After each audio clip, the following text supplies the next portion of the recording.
Nshuti bakunzi ba Dabook TV n'ishuri ryo gusenga TV ndabasuhuje. Imana y'amahoro ibampe umugisha.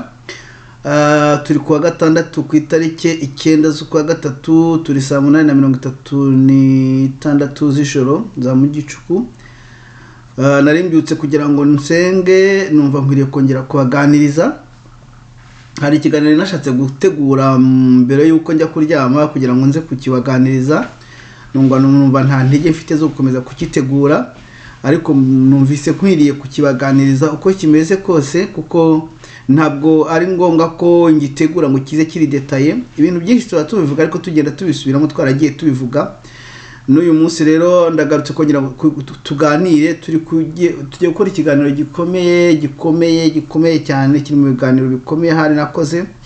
Ni ikiganiro gifite umutwe w'amagambo uvuga ngo urubyaro rwa Satani, ibitambo by'abantu, umuzi n'umuhamuro.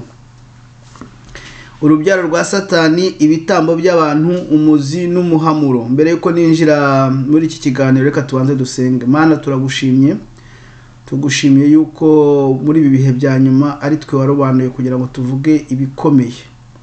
Abantu benshi batinya kuvuga ibikomeye, batekereza ko byabagiraho ingaruka zikomeye. Nibyo koko hari ingaruka zigenda ziza, ariko ubana natwe, ntutureka, ntuduhisha kuragenda ko mu maso yawe, umucyo wo mu maso yawe waratuvira.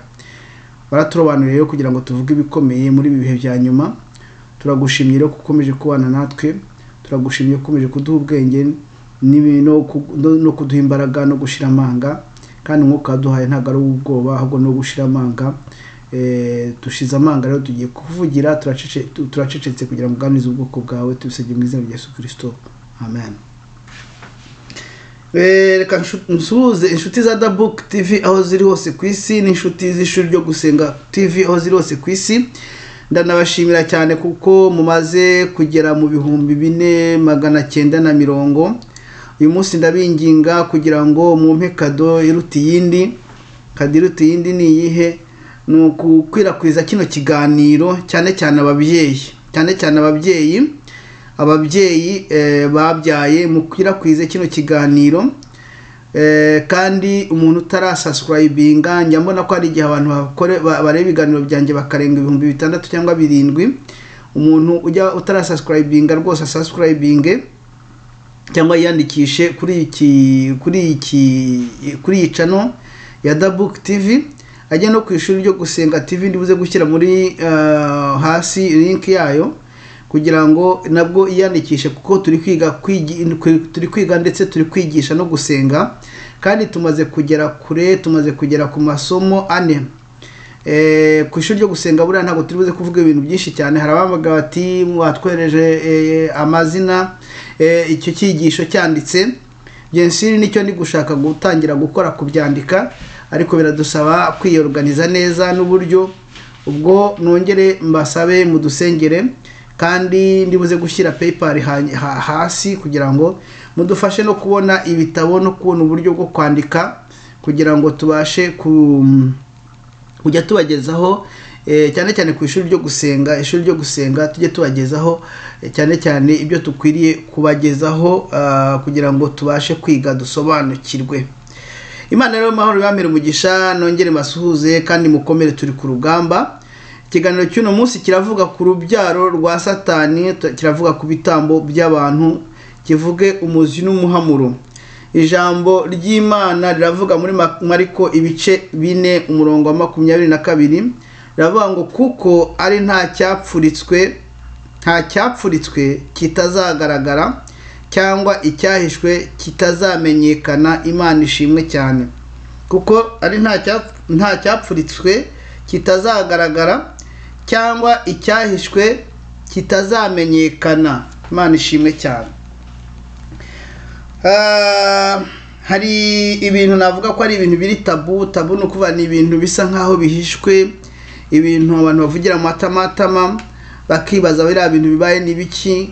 Umuntu agapfa ari umusore atararwaye, atarigeze arwara, ukumva ngo yarwaye. Yari umuntu umaze kumenyekana cyane, umaze kuba ikirangirire, abantu bari bamaze gukunda cyane, ukumva ngo yapfuye, agapfa atararwaye, agapfa ari umugabo ukiri mutoya, wari umuntu umaze kumenyekana ukumva ngo urupfu ruramugwanguye atararwaye.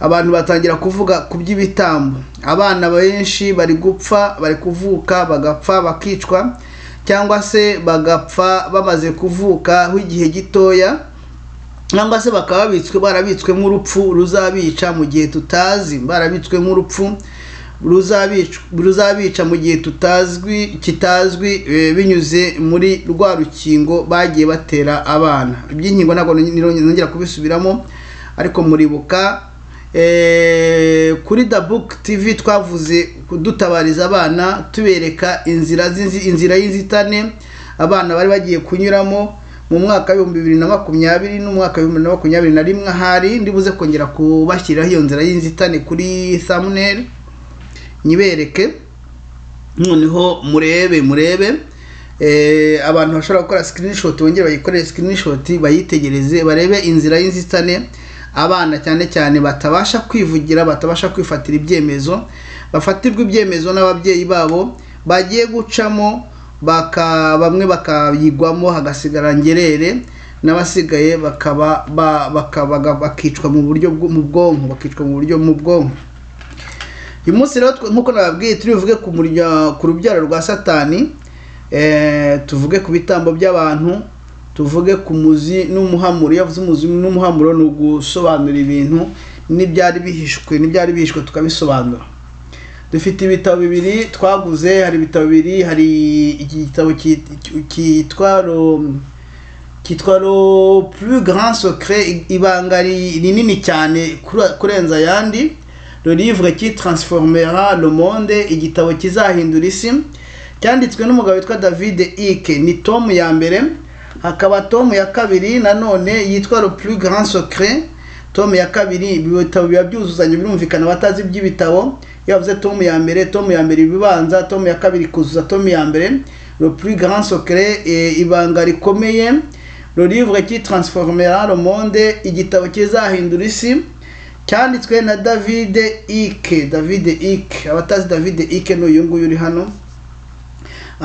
Ikindi cya kabiri mugomba kumenya nuko David Icke ntabwo ari umukirisitu, ntabwo ari umugenzi ujya mu ijuru, ntabwo ibintu bye byose umuntu agomba kubimira bunguri. Bisaba ko ufite umwuka wa discernement kugira ngo usome, umenye ibyo ashaka kuvuga, umenye n'ibitari ibyo, kuko afite undi mwuka umuhishurira ibyo avuga, kandi yaje kugira ngo asenye byose, n'iby'Imana bisenye. Ntabwo yaje kugira ngo ahishure ibihishwe, nyine ibihishwe bigaragara ko byari bihishwe abizane, kandi nawe nubyitegereza ubone ko ari ibintu byari byarahishwe kuva kera, ariko nanone asenyeremo n'iby'Imana. Niyo mpamvu abantu basoma ibitabo bye, bajya bamera nk'abari kurya ifi. Hari mwene data weretse kuduha urugero rwaranejeje cyane, numvise ari urugero rurimo ubwenge bwinshi cyane. Aravuga ngo nimujya mukurikirana inyigisho z'abantu abo ari bo bose, mujye muzikurikirana nk'abari kurya ifi. Umuntu uri kurya ifi itari umusoso, uko hari uburyo bakura imisoso amahwa mu ifi bagasigaza imisoso y'ifi. Umuntu uri kurya ifi yuzuye itari umusoso, abazi ko ifi irimo amahwa, agomba kurya atotora, avanamo amahwa yashyira ukwayo kugira ngo atamufata mu mihogo, akarya inyama nyine umusoso w'ifi utarimo amahwa. Ibintu byose mujya mwumva, byaba ari byo tuvuga, byari byo n'abandi bavuga, byari byo mwasomye mu bitabo, byari byo mwumvise ku binyamakuru, mujye mubirya mubifata nk'abari kurya amafi. Nanjye ibi bitabo iyo mbisoma niko mbigenza, ntabwo nsoma ikintu cyose ngo mire bunguri, kuko David Icke nta nubwo yemera Yesu, ntabwo yemera ko yabayeho, nubwo bwose tubizi neza ko Yesu yabayeho. Mumbabarire gatoya,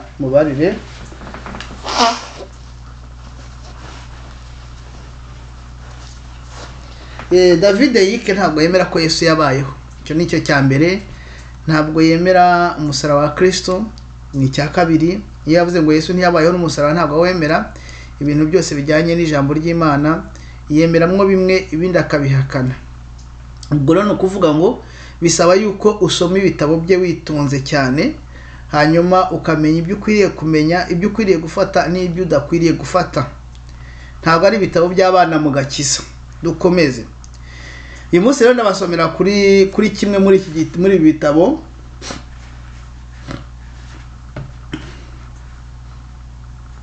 Kimwe muri ibi bitabo, mbabarire,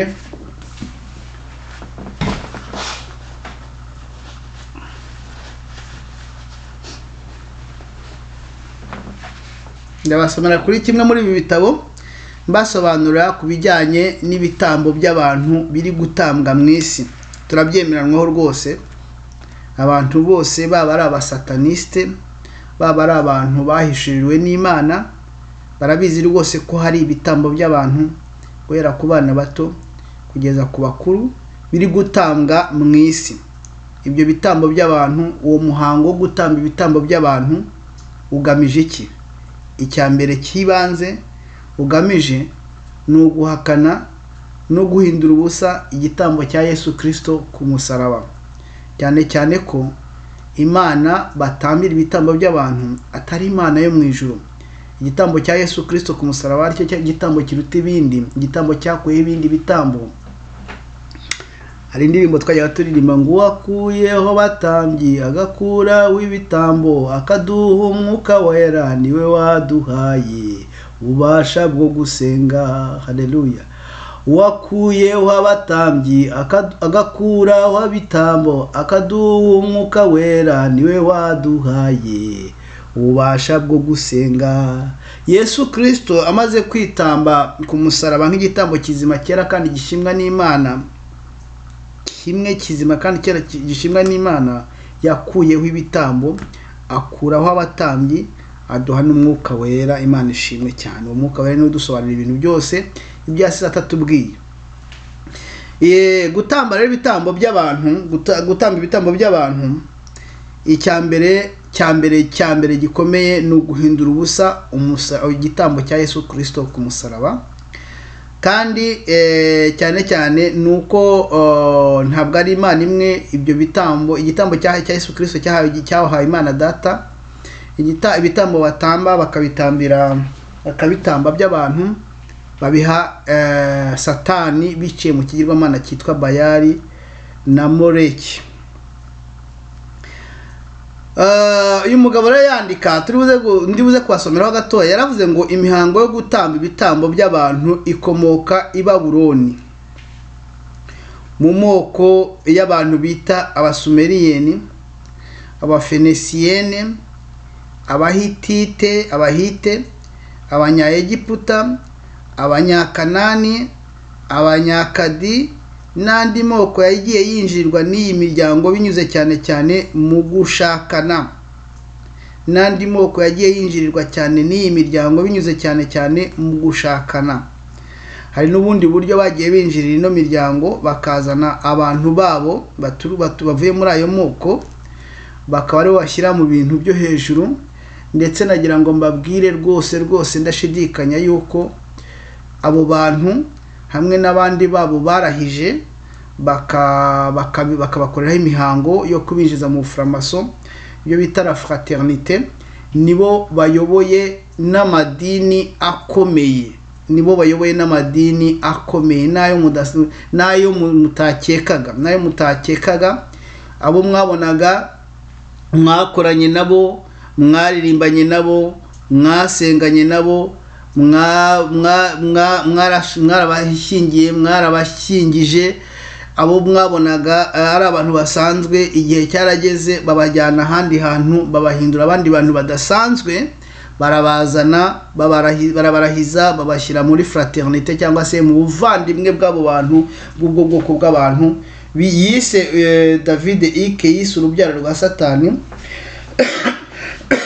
barabazana babashyira hejuru y'amadini akomeye, babashyira hejuru y'amabanki akomeye, babayoboza amabizinesi, bayoboza ingabo, bayoboza ibihugu, ibintu byose, amasome, bya bindi byose muvuga, ya misozi yose 7 abantu bagomba kuba bahagazeho, aba mondialiste bavuga n'aba bantu bigisha ibyo bita evangile de la prosperité bavuga, imisozi 7, umusozi w'itangazamakuru, umusozi w'iyobokamana, umusozi w'ubukungu, umusozi wa entertainment ni ukunezeza abantu, biriya bintu by'amateleviziyo n'ibiki no kuririmba, umusozi wa politike, umusozi wa siporo, sinzi niba nawe urimo, hari indi musozi ntari umusozi wa famille. Iyo misozi yose ubu ngubu ihagazweho na la fraternité, n'uru rubyaro rwa Satani, abavandimwe bakomoka kuri se Satani, nibo bayoboye muri ibi bihe bya nyuma, nibo bafashe amavura, bayoboye imiryango ikomeye, bayoboye amadini akomeye, bayoboye ibigo bikomeye, bayoboye ibihugu, bayoboye ama institution ya leta akomeye. Kubera iki? Kuko tugeze ku ndunduro. Satani aba arashaka kugira abantu arashaka kohereza abantu benshi mu irimbukiro. Niyo mpamvu nta wundi atakwizera wari wese atari umuntu we yamaze kwemeza ko agomba kumukorera kugeza apfuye. Uyu mugabo yari yaravuze ngo imihango yo gutanga ibitambo by'abantu ikomoka i Babuloni mu mako y'abantu bita abasumeriyeni, abafinesiyeni, abahitite, abanyaegiputa, abanyakanani, abanyakadi n'andi moko yagiye yinjirirwa n'iyo miryango binyuze cyane cyane mu byo gushakana ndetse n'ubundi buryo.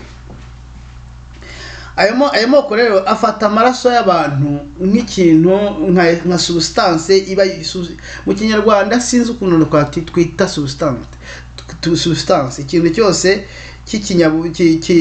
cyaba gisukika cyaba kidasukika, sinzi ukuntu nakwita substance. Afata amaraso y'abantu nk'ikintu kiba cyuzuye imbaraga zikomeye, bakayakoresha, bamwe barayanywa birumvikana, bakayakoresha kugira ngo batware imbaraga z'uwo bamaze kuyavanamo, bakayakoresha kugira ngo batware imbaraga z'uwo bamaze kuyavanamo, bakayanywa kuko bakeneye cyane kubaho badakindutse, kuko ni ubwoko butangaje, ni ubwoko ntabwo ari ubwoko buturwa mu buryo bw'Imana, ni ubwoko bwaremwe na Satani, bufite ibintu byinshi cyane buhuriyeho, ariko cyane kugira ngo cyane abo hejuru cyane kugira ngo babashe kubaho, babe bagumye kugirana kunywa nitoto, bagomba kunywa ayo maraso. Noneho turaza tugere ku byo bita ibitambo. Iyo usomye mu Balewi ibice cyane ibitambo by'abana banyuzwa mu muriro. Iyo usomye mu Balewi ibice 18 umurongo wa 21 haravuga ngo ntugatangwe mu rubyaro rwawe ngo umutambire Moleki, kandi ntugasuzuguze izina ry'Imana yawe. Abami ba kabiri ibice 17 umurongo wa 16 no wa 17 bavuga ngo nuko bareka Abisirayeli bareka amategeko yose y'Uwiteka Imana yabo, biremera ibishushanyo by'inyana ebyiri biyagijwe kandi n'icyashera, baramya ingabo zo mu ijuru. Yavuze ngo baramya ingabo zo mu ijuru, bisobanura baramya abadayimoni cyangwa se abo bita abamarayika. Mwibuke Kabale ifite abamarayika 72 iramya. Kabale y'Abayahudi ifite abamarayika 72 iramya. Iyo Kabale y'Abayahudi niyo iri kwinspira ibintu byinshi, cyane za ministeri ziri kuvuka z'abantu basenga abamarayika, cyane uturwi tw'abantu turi kuvuka tw'abantu basenga abamarayika, abo twavuze tuziranyeho twese, nabo bita barangi basenga abamarayika barungi, abamarayika beza. Nuko bareka amategeko yose y'Uwiteka Imana yabo, biremera ibishushanyo by'inyana ebyiri biyagijwe kandi n'icyashera, baramya ingabo zo mu ijuru, bakorera Bayali. ku murongo wa 17 bakanyuza abana babo b'abahungu n'abakobwa mu muriro. Kubanyuza mu muriro si ukwacisha mu muriro gutya ngo nk'ukora ikimenyetso, ni ugufata umwana bakamuhambira bakajugunya mu muriro, umwana agashya gakongoka. Bakanyuza abana babo b'abahungu n'abakobwa mu muriro, bakaragura bakigurira gukora ibyangwa n'Uwiteka kugira ngo bamurakaze. Ibintu biri gukorwa birumvikana, ibintu biri gukorwa mu isi muri ibi bihe bya nyuma by'ibyangwa n'Uwiteka by'ibibizira, ni ukugira ngo barakaze Uwiteka, kugira ngo umujinya w'Uwiteka umanuke. Satani ashaka umujinya w'Uwiteka umanuka ugatsemba abantu, cyane cyane ko yamaze kuyobya benshi. Reka rero mbasomere muri iki gitabo mwumva ibijyanye n'ibitambo, mwahita musobanukirwa ibintu byinshi mugenda mwibaza. Abasore beza bari gupfa, abakobwa beza bari gupfa bakiri batoya batari barwaye, ukabona umwana w'umusore abamamaye, igihe kikagera agapfa mu buryo bwo gukinduka utamenye ikimwishe. Abagabo beza bari gupfa bakiri batoya, bakifushinga ingo zabo, bari bagifite imbaraga zo gukorera ingo zabo. Ibyo bintu biza gute? Uyu mugabo rero David Icke yaranditse, ariko si we wabyanditse gusa, kuko David Icke ni umuntu utanga reference nyinshi cyane. Niyo mpamvu gusoma ibitabo bye ari ukwitonda, no kugenda buhoro buhoro, atanga reference nyinshi cyane.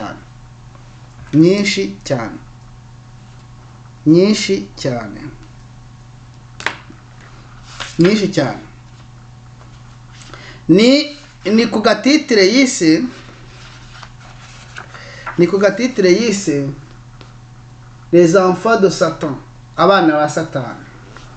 Muri iki gitabo cyitwa Le plus grand secret, ibanga rikomeye rinini, iri banga riruta yandi. Harabibaza atari ko se bose ko ibitabo usoma ubwo nta kibazo wumva byatera, kuki utinyuka gusoma? None se ko baba baratinyutse kubyandika, ko batinyuka se kubigurisha, ko batinyuka kubyedita? Nuvuga ngo ababyanditse, ababigurisha, ababyedita nibo baba bafite ikibazo kurenza ababisoma. Kubisoma babikora kuba babitanga gutya kugira ngo abantu babisome. Rero kuri iyi titre yise Les enfants de Satan, yaravuze ngo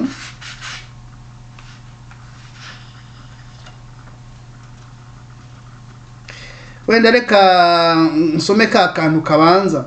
Les rituels de magie noire que nous désignons sous le nom de satanisme sont l'expression actuelle des rites, sacrifices humains qui étaient pratiqués dans l'ancienne Babylone, dans les sociétés sumériennes, phéniciennes, hittites, égyptiennes, cananéennes, akkadiennes et autres qui étaient infiltrés par la fraternité. Nibyo maze kubabwira ngo imihango y'umwijima sibyo ikorwa n'ibitambo by'abantu, ni ibintu byakorwaga muri Babiloni ya kera, sibyo? Muri Babiloni ya kera, muri iyi miryango y'abahite, abasumariyene, abahite, abakadiyene, bose nkuko nagiye mbasobanurira. Haraho rero akomeza kuri page ya 61, aravuga ngo on disait alors que les enfants avaient marché sur ou dans le feu un sacrifice à Moloch Bayali, ngo kandi bavugaga yuko abana bacishwaga mu muriro nk'ibitambo byo gutambira ikigirwamana cyitwa Moleki, cyangwa se Bayali. Nagira ngo mbibutse yuko nigeze kubikoraho ikiganiro, mbibutse yuko icyambere Papa Francis yakoze akigera ku ngoma, yahise ashyira ikigirwamana cyitwa Moleki ahari haragenewe icyo bita Place de Martyrs, umwanya w'abahowe Imana, ashyira ikigirwamana cyitwa Moleki. Ikindi babwira nuko uyu mushinga wo gutera inkingo ari umushinga ushapotswe cyangwa se uyobowe hejuru na Kiliziya ya Katolika. Ni nayo mpamvu yayishimiye ikaza no gusohora igiceri. Nigeze kubereka igiceri cya 20 cy'amayero kiriho umuganga uri gutera urushinge, kiriho umwefirmiyeri, kiriho n'umuntu bari gutera, bari gukingira, babishimira aho bamaze kugera, pourcentage bamaze kugeraho ku bijyanye no gukingira iyi ndwara yitwa covid. Ntabwo twiba tubitindaho. Aravuga ngo on disait que les enfants avaient marché sur ou dans le fait un sacrifice de Moloch Bayal. Dans le Lévitique, on trouve un passage qui dit vous ne permettrez pas que votre semence passe au travers le fait de Moleki. Nibyo nababwiye, ntugatanga uwo mu rubyaro rwawe ngo umutambire Moleki, kandi ntugasuzugure izina ry'Uwiteka Imana yawe. Ibyo twasomeye mu mubare w'ibice 18:21. Arakomeza akavuga ati le prophète Jérémie parle des gens brûlant le fils dans le feu comme offrande à Bayal. Ngo umuhanuzi Yeremiya nawe yaje kuvuga ku bantu batwika abana bakabatwikira mu muriro kugira ngo bahe ibitambo kigirwamana cyitwa Bayali. Dans le livre de Jérémie, il est dit qu'ils ont construit le site de Tophet qui est situé dans la vallée de Hinnon afin de brûler leurs fils et leurs filles dans le feu. Avuga yuko uyu muhanuzi Yeremiya avuga yuko bubatse utununga two hejuru cyane twa Tofeti mu kibaya cyitwa Hinoni kugira ngo batwikire bacisha abana babo mu muriro. Umwanditsi wa John Milton wanditse igitabo cyitwa Paradis Perdu. Paradis Perdu ni uvuga ngo paradiso yatakaye. Umwanditsi witwa John Milton wanditse igitabo cyitwa Paradis Perdu. John Milton aussi écrit ceci au sujet de Moleki dans son livre Paradis Perdu. Yaranditse ngo vient en premier lieu Moleki, un Moloch, horrible roi, souillé de sang de sacrifices humains et de larmes de parents. No kuvuga ngo haza bwa mbere mu bigirwamana bikomeye bihabwa ibitambo by'abantu, haza bwa mbere kirwana cyitwa Moleki, umwami ukomeye, umwami mubi cyane ukomeye, wandujwe n'amaraso y'ibitambo by'abantu ndetse n'amarira y'ababyeyi. Tukomeze ibintu ndi kuvuga ni ibintu bikomeye cyane, ni ibintu ndi bikomeye cyane. Hari umuntu urutse kunyandikira arambwira ati ambwira ibintu abana bari kugenda bapfa bicwa mu buryo butangaje. Ntabwo ndimo bisubiramo ahangaha, ariko reka tubye dusome twumve ngo vient premier lieu Moleki, horrible roi, souillé de sang de sacrifices humains et de larmes de parents. Ni donc mu bigirwamana byahabwa ibitambo by'abantu haza ikigomana cya mbere kibanze ikigirwamana cyitwa Moleki, umwami mubi cyane wandujwe n'amaraso y'ibitambo ndetse n'amarira y'ababyeyi. Bien que de par son brouillard de tambours et de tambourins, les cris imperceptibles de leurs enfants qui passent au travers le feu montent vers leur dore redoutable. Ni ukuvuga ngo mu gihe abantu baba bari kuvuza induru bakomima, niyo mpamvu mbabwira ngo musohoke mu nduru, musohoke mu gihiriri kiri muri kirabaye. Abantu bari kuvuza induru bakoma ingoma, bakoma utugoma dutoya, baririmba bashyira hejuru, bazimagiza cyangwa se baetufa amajwi y'abana ari kurira, bari kurira bazamura abana amajwi, bazamura abana bazamura amajwi, ariko abana bari kurira mu gihe abandi batari gutuma ayo majwi asohoka, bari kurira, bari guhira mu muriro. Ati ibyo byose urwo rusaku rw'abana bari kurira, ayo majwi y'abana ari kurira, amajwi y'ababyeyi babonye abana babajugunya mu muriro, cyane cyane ababyeyi b'abagore, kuko ababyeyi b'abagabo nibo bafataga abana bakabajugunya mu muriro. Amajwi y'ababyeyi babona abana babajugunya mu muriro, amaraso y'abo bana cyangwa se amarira y'abo bana, ibyo byose ngo bizamuka nk'igitambo cy'iyo mana yitwa Moleki. Hari umuganga muri ikiganiro bwa mbere kuri ibi bintu, hari umuganga wavuze ati nyamara nubwo muri kurebera abana bagiye gutambirwa ikigirwamana cyitwa Moleki, abana ababyeyi mu bimenye. Uyu mugabo rero yarakomeze aza kuvuga ku musataniste. Abantu muzajye kuri internet muzareba umusataniste witwa Aleister Crowley. Aleister Crowley ni umusataniste ukomeye. Crowley muze kureba kuri internet muzamubona, ni umusataniste ukomeye kandi wari uzwi cyane, kandi wari ufitanye connection n'abanazi, afitanye connection n'abantu bakomeye bo mu isi. Yanditse igitabo rero, uyu mugabo witwa umusataniste yanditse igitabo atanga ubuhamya we ubwe ku giti cye. Igitabo yacyanditse mu 1929, muvuko ibyo bintu byatangiye kera. Igitabo cyita Magic in Theory and Practice, ngo ubumaji muri teori na pratique, ubumaji cyangwa se ubupfumu mu magambo no mu bikorwa, Magic in Theory and Practice. Aravuga ngo il explique les raisons du rituel de mort et pourquoi les petits garçons font les meilleures victimes.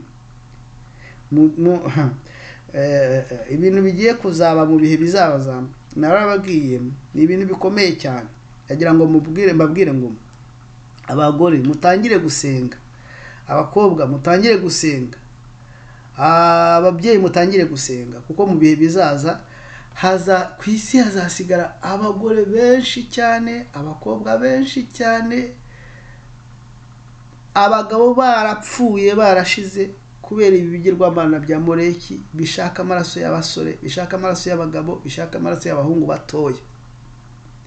Ku isi hazasigara abagore benshi cyane, abakobwa benshi cyane, abana b'abakobwa bato benshi cyane, ku buryo rya sezerano ryo muri Yesaya ibice nigeze kuri basomera nimba ari ibice 5 sinibuka neza, ariko nzoye rivuga ngo abagore barindwi bazasanga umugabo umwe amubwira ati tuzitunga. Haravuga ngo nibya bindi by'amadini, ngo n'amadini ngo yose yigenda kiyitira Yesu. Oya, ntabwo ari byo byanditse muri Bibiliya, kandi iyo usomye Bibiliya neza ukareba n'ubusobanuro bwa Bibiliya bavuga ko ari ubuhanuzi busasohorera cyane cyane ku bantu batuye isi baza bambaye umubiri mu gihe mu bihe bya nyuma, ndetse no mu gihe cy'imyaka cy'ubwami bwa Yesu bw'imyaka 1000. Haza harimo abagabo bakeya, abagore ari benshi cyane. Noneho uyu mugabo yaranditse rero muri iki gitabo cyitwa Magic in Theory and Practice, asobanura ngo il explique les raisons du rituel de mort et pourquoi les petits garçons font les meilleures victimes. Yavuga ngo yasobanuye impamvu iziyo mihango yo kwica, ndetse asobanura impamvu abana b'abahungu batoya aribo baba ari victime nziza, aribo bagomba, aribo bitambo byiza bikundwa n'izimana na Satani, n'izimana zabo baha ibitambo. Aravuga ngo c'était la théorie, ni wa mugabo w'umusataniste witwa Aleister Crowley. Ntabwo ari igihimbano, ni umugabo uriho ifoto iriho. Sindamenya gukora ibintu bya thumbnail ivangavanze, rimwe amafoto avangavanze, buriya nabyo nzagenda mbyiga rimwe na rimwe kubyiga. Hano muri ibi bihugu kubona umuntu uza kwicara iruhande rwawe ngo abikwigishe biragoye, bisaba kubyiga wenyine ukabyigisha. Nari kugenda mbashyiraho amafoto menshi cyane mukagenda mureba. Uyu mugabo yitwa Aleister Crowley, ni umusataniste ukomeye cyane.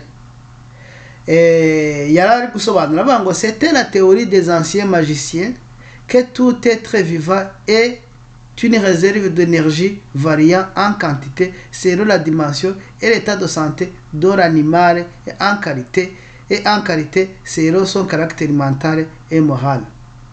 Murabyumva aravuze ngo yari bwari ubuhanga cyangwa se ubumenyi bw'abamagicien cyangwa se abakonikoni ba kera, ke buri kiremwa cyose gifite amaraso, kiva amaraso, kiba gifite ingufu kibitse mu cyo bita energy, kandi izo ngufu zikaba zivaria muri quantité, mu bwinshi bw'izo ngufu bitewe na état de santé. État de santé no kuvuga ngo ni ubuzima buzira umuze bw'icyo kintu, bw'icyo gitambo bagiye gutamba. Hano yakisera animal, ariko icyo iyo bagiye gutamba n'umuntu abahindutse animal, ameze nk'inyamaswa. By'icyo gitambo bagiye gutamba, noneho ankarite mu bwiza bwacyo bitewe na caractère mentale, mu bwonko bwe, ubwonko bw'uko atekereza na morale na discipline ye, uko ari imico ye, umuntu wari ufite imico myiza, umuntu wari ufite innocence, umuntu wari ufite caractère mentale utekereza neza wo hejuru. Handagira ngo nze kubacira amarenga, mukurikire neza ibi bintu by'umugabo ari kuvuga. Niyo mpamvu giye ibi bitabo by'uno muntu sinyambisubiza inyuma gusa mbisoma ala pensente, genda nkuramo akantu shyira hariye, nkuramo akantu shyira, ameze nk'umuntu uri kurya ifi. Niyo mpamvu ntemerera ko umwana mutoya asoma bino bitabo, mugakiza umwana muto mugakiza udafite esprit de discernement. Arakomeza akavuga au moment de la mort de l'animal, donc wa muntu bagiye kwica abahindutse l'animal ntabakiri umuntu. Au moment de la mort de l'animal, cette énergie est soudainement libérée. Nikuvuga ngo mu gihe bari kwica uwo muntu bagiye kugira igitambo, ya energy za mbaraga zari ziri muri ya maraso zihita zisohoka zihuta. Pour les travaux spirituels les plus élevés, on doit par conséquent choisir la victime qui contient la force la plus vive et la plus pure. Mu buryo bw'umwuka bwo hejuru, mu bikorwa byo mu mwuka byo hejuru, bagomba guhitamo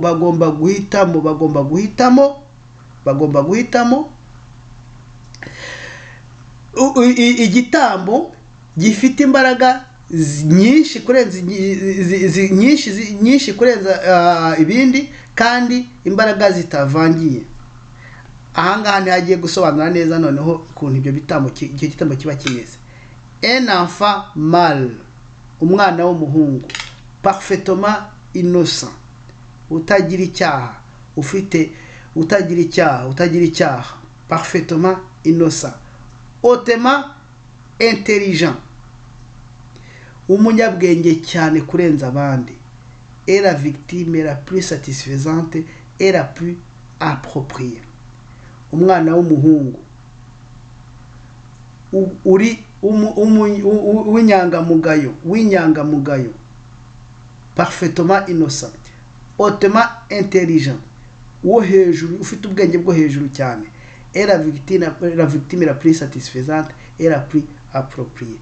Ni igitambo kiruta ibindi kandi gikunzwe na Satani n'izimana zabo. Ahangaha tuhashinga agati turetse gukomezaho gatoya, mwumve icyo ngiye kubabwira. Iki kiganiro kirakomeye, niyo mpamvu ndi kugenda buhoro. Mu minsi yashize arigenda akoraga ibiganiro nihuta, ariko ikiganiro kugenda buhoro. Umuntu uri intelligent, un enfant, comment est-ce qu'on découvre qu'un enfant est intelligent? Ni gute basobanukirwa k'umuntu, k'umwana w'umuhungu bitewe n'ikigera yaba ariho cyose aba ari umuhanga. Hari abantu bitiranya ubuhanga n'ubumenyi. Ubuhanga l'intelligence, n'ubumenyi le savoir. Le savoir est acquis, ariko l'intelligence est innée. C'est bien. Le savoir est acquis, mais l'intelligence est innée. Ni ukuvuga ngo ubwenge, le savoir, ubumenyi burakirwa. Kujya mu ishuri ukicara hasi ukiga imibare, nagira ngo mbaho urugero rworoshye. Aravuga ngo imibare, ngewe nize imbere y'intambara nigaga lettre, nigaga indimi nizo nigaga, ariko nyuma y'intambara mbonye yuko abantu biga indimi batinjira muri université mu buryo buri facile, ni convertissa mu scientifique, mu scientifique niga imibare kandi ndanayishobora, ndanayitsinda.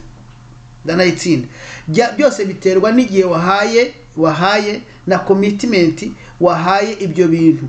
Nimba umuntu uzi ko nyine ari umuhanga mu mibare, ari umuhanga mu kavukire mu mibare, umutwe utenze neza kugira ngo yige imibare, bikaba bimusaba isaha imwe kugira ngo yige imibare ayumve, wowe nibigusaba amasaha 3, urare wicaye ukora ama exercice menshi, ugiye mubwira gusobanurire, rimwe na rimwe uzasanga unamurusha amanota, nubwo bwose we ari umuhanga utafata igihe cyo kwiga. Ibyo bisobanura iki? Le savoir no kubimeze biterwa n'igihe wayihaye. Ushobora kwiga, hari n'umuntu wiga akagarukira kuri licence akagira ubwenge burengeje ubwo abafite doctor. Hari umugabo nemera cyane mu buryo bw'ubwenge bw'ubuhanga, yabwiye abantu, aravuga ati buriya injiji nizize kubera iki? Ntiyize cyane, yagarukiye ku myaka yo hasi, ariko ibintu bitewe na domaine ari gukoreramo byagiye ageraho. Sinirwa mutindaho ngo sinirwa mutindaho. Ndashaka kubabwira ngo ubuhanga, icyo bita intelligence n'ubumenyi, biratandukanye. Abantu bakunda kubyitiranya. Aha rero bavuga ngo bashaka abana b'abahungu bari parfaitement innocent, hautement intelligent, et la victime la plus satisfaisante le plus approprié. Nuvuga ngo abantu bari innocent kandi babahanga cyane, bafite ubuhanga cyane. Ndacyakomeza gusobanura umuhanga uwo ari we. Umuhanga ni inde rero? Umuhanga, hari umugabo witwa w'umunyamerika yitwa Ndera, ndaza kumwibuka, ndaza kumabwira. Yaravuze ngo iminsi mikuru y'umuntu ni 2. Umunsi umuntu avukiyeho, ndaza kumwibuka, kunda kumukotinga. Umunsi umuntu avukiyeho n'umunsi umuntu asobanukiwe icyatumye avuka. Yasobanukiwe icyatumye avuka, akakinjiramo akagikora neza,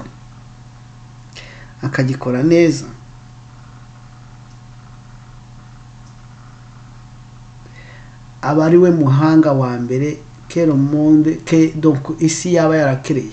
Yabashe iyo umuntu avutse agasobanura icyatumye avuka akagikora neza, niwe muhanga wa mbere, cyangwa se ari umuhanga mu by'ukuri, mu ijambo rimwe niwe muhanga uwo nguwo. Niyo mpamvu nigeze hari umuntu najya njya gusura, nizera ko ari umuhanga, sindi buvuga izina rye. Najya njya mu rugo rwe tukicara tukareba televiziyo, akareba nka Michael Jackson ari kuririmba, akubita bya bindi by'amakata, aririmba akubita rya jwi rye ritangaje.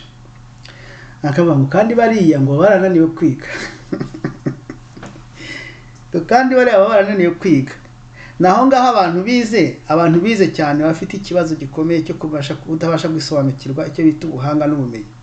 Ntago baba barananiwe kwiga, ahubwo baba barisobanukiwe mbere bakanga guta igihe muri ibyo byo kwiga. Mwe mwagiyemo ukabona amadoktora, mukabona ama maîtrise, mukabona ama licence, mukabona za professora.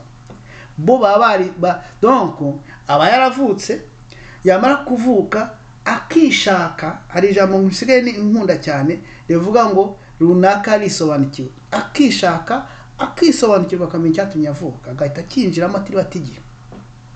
Umugabo aravuga kandi bariya ngo baba barananiwe kwiga. Naho rero yabonye Michael Jackson. Nyamara Michael Jackson nubwo yapfuye nyine mu bihe bibi, agapfa nta kintu agifite, bitewe nuko abantu bamwe exploitaga kurenza uko ntabisobanukirwe. Michael Jackson niwe yanditse amateka, niwe munyamuzika mu miliyarderi, kandi yari n'umwirabura. Buriya nuko yihinduye kuri kubera satani byinshi wagiye umukoresha. Ariko nagira ngo babwire ngo wa muntu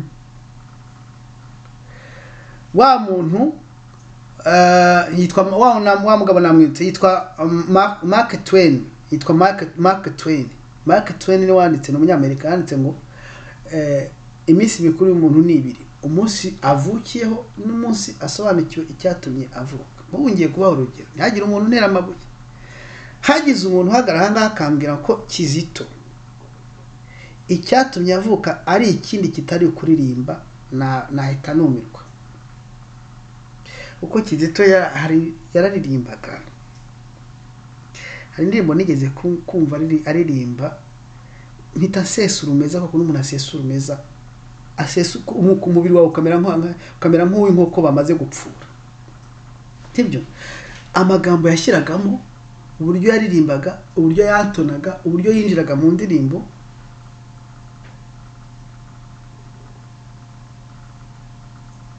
Hari indirimbo yaririmbye ngo wasi we w'imbere ikigirwamana. Mwigeze muyumva?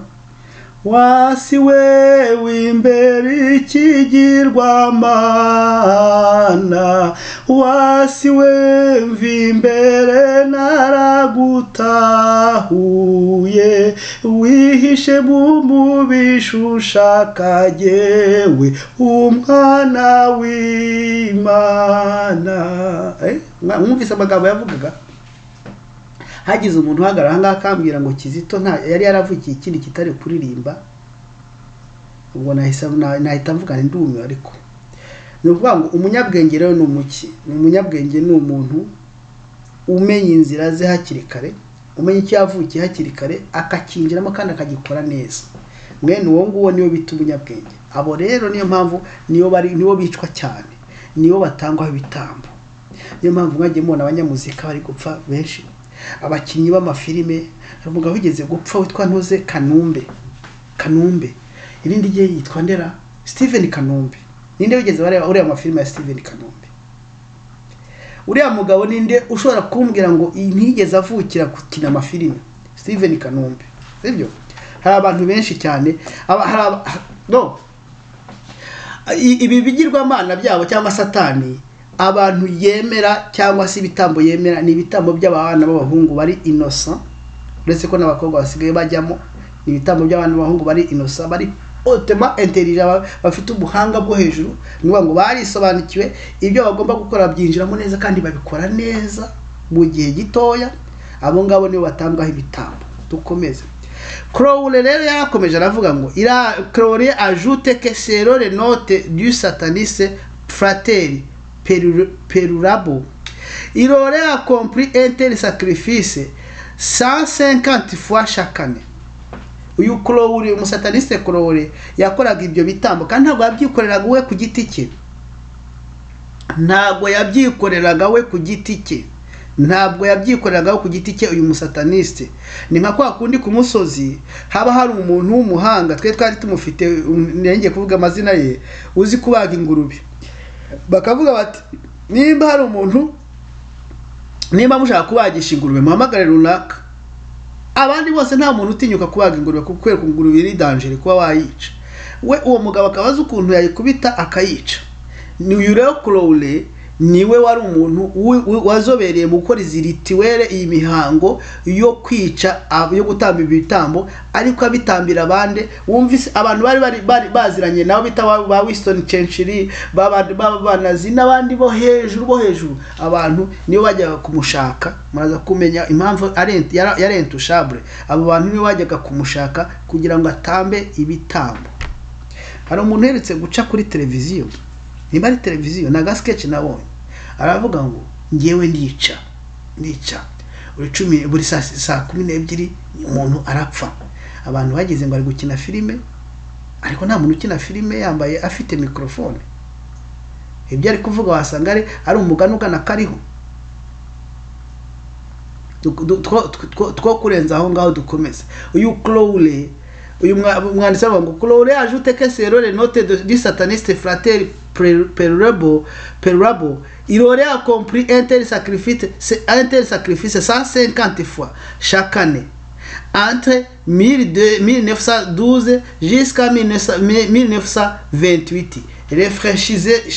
Refreshissez-y mu bitekerezo neza. Aravuga ngo uyu mugabo hagati y'imyaka y'1912 n' 1928 buri mwaka yakoraga iyo sacrifice. Siwe yayikoreraga abakomeye bo mwisi kugira ngo barambe ku butegetsi, ibyo bashaka bigerweho. Niyo atanga abakomeye bashaka gutanga ibitambo kugira ngo barambe ku butegetsi, ibyo bashaka bigerweho cyangwa bikomeye, ibyo bashaka gukora bikomeye bigerweho. Bahamagara uyu Crowley, umusataniste witwa Aleister Crowley, akaza kwakorera uwo muhango wo kubatambira igitambo. Bavuga ko yatangaga ibyo bitambo inshuro 150 buri mwaka. Aravuga ngo refreshissez-y, mutekereze neza. Cela signifie que cet homme lui seul a sacrifié de façon rituelle presque 250 jeunes garçons durant cette période. Presque 2500 jeunes garçons. Ni ukuvuga ngo mu myaka guhera muri 1912 kugeza muri 1928, uyu Crowley wari umusataniste wari ushinzwe gutambira ibitambo abantu bakomeye, yaba yarakoze iyi rituwele ku bana b'abahungu bagera ku 2500.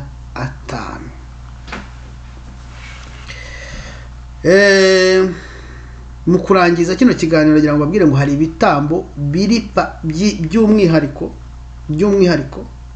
hakaba ibyo bitabo by'umwihariko bibaje kumara imanza runaka bitewe n'ababitambye bari bo. niyo mwabona abantu ngo runaka bamutambye w'igitambo, ngo uriya musore ngo agiye kuriya ngo bamutambye w'igitambo, ngo runaka mutambye. Ibyo ni ibitambo by'umwihariko bitangwa n'abantu en particulier bashaka gukemura imanza zabo na satani runaka.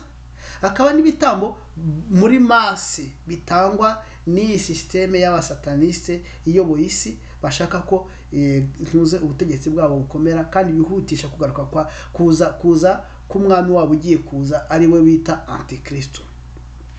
Ibyo bitambo bishobora guca mu guteza uburwayi, bishobora guca muri Bibiliya by'inkingo, bishobora guca mu ntambara, bishobora guca ibintu ahantu henshi cyane bishobora kuhaca. Uyu munsi nababwiye ngo musere amasentire yanyu mugiye kumva ibintu bikomeye. Nongere mbasobanurire umwe mu mugani nigeze, ntabwo ari umugani, ni amagambo y'umugabo witwa Eisenhower, General Eisenhower, wigeze no kwa president wa Etats-Unis. Baramwaje bate ko se ariko ko bira bintu bijyamo by'imyuka y'umwijima. Aravuga ngo tout être stupide ni illusion naturelle. Buri kiremwa kidafite ubwenge gihakana kw'ibintu kidashobora gusobanukirwa n'ubwonko bwacyo bibaho. Buri hari abantu bari muri uyu muhango wo gutamba ibitambo byaba amase, cyane cyane abaganga, abayinfirimiye n'abandi bose bakora mu ntuze musite buganga, bashobora kuba bari muri uyu muhango wo gutanga ibitambo. Hari abantu bari gutanga ibitambo, bari mu muhango wo gutanga ibitambo biri particulier, abo sinabamenya ariko nabo barahari. Byaba abantu mubona bakavuga ngo runaka bamutambye ibitambo, abo bose bari gukorera satani, bari gukora igirezo satanike iri gukorera mu isi. Mbibabwiriye iki kiganiro gisohoreye kugira ngo muvane agaho ku maso, murebe isi, muyitegereze, mumenye isi dusohoyemo iyo ariyo. Mwibuka rya jambo Yesu yabwiye intumwa ze, arababwira ngo kuko nta cyapfuritswe kitazagaragara cyangwa nta cyahishwe kitazamenyekana mbere yuko Yesu agaruka. Ibyo tugomba kumenya cyane cyane amabanga ya satani agomba kumenwa. Ibyo tutagomba kumenya bizaba bisigaye ari iby'Imana, kuko ijambo ry'Imana bangu ibyahishwe n'iby'Imana byahishwe n'iby'abantu. Ibyo tutagomba kumenya bizaba bisigaye ari iby'Imana, ari izabyihishurira twamaze kwinjira mu bwami bwa Kristo bw'imyaka 1000. Ubu ngubu turi kubasobanurira ibiri kuba, kugira ngo abanyamasengesho mutangire musenga, umenye ko tugoswe n'imbaraga zikomeye cyane. Iyo ukomeze gusoma kino gitabo umenye ibintu byinshi cyane wenda zagenda bagenda bavunguriraho bitewe n'ibyo ngomba kubabwira.